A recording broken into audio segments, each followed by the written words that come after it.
date, just about every major gaming franchise from the original PlayStation has been brought over to the current generation of consoles, except one. The unique tactical stealth action of the Syphon Filter series has yet to receive the technological benefits of the PlayStation 2 platform until now. The good news is, from what we've seen so far, the wait has been well worth it. The storyline remains intact for the most part. Once again, you'll be joining the fight against the deadly Syphon Filter virus and all the men who use it for evil.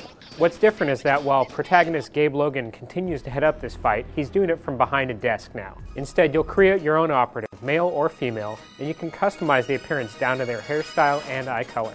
As far as the game mechanics go, Omega Strain is a spitting image of its forefathers.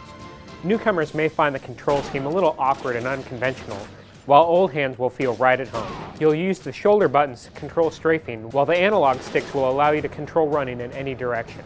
The lock-on button keeps your sights set on a fixed target, while your accuracy is indicated by the color of the reticle.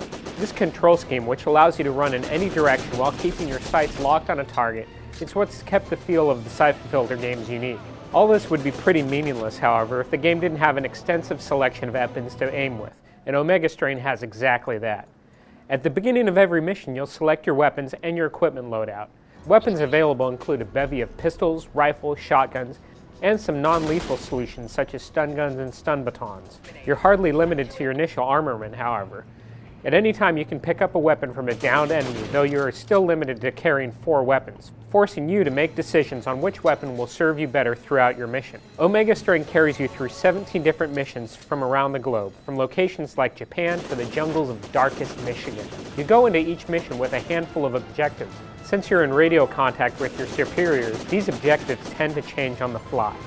As a new twist, nearly every mission in the game can be played online with up to 4 players.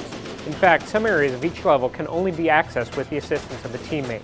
The game also allows seamless integration with the USB headset, allowing you to speak with other players to coordinate a team effort. For its first outing on the PlayStation 2, Syphon Filter is looking pretty solid. The environments are rich and beautiful, the characters are both detailed and fluidly animated. The frame rate is also quite stable, regardless of the amount of action happening on screen. The audio production doesn't come up short either. The voice acting is spot on, and the French and Russian dialogues give the game an international feel.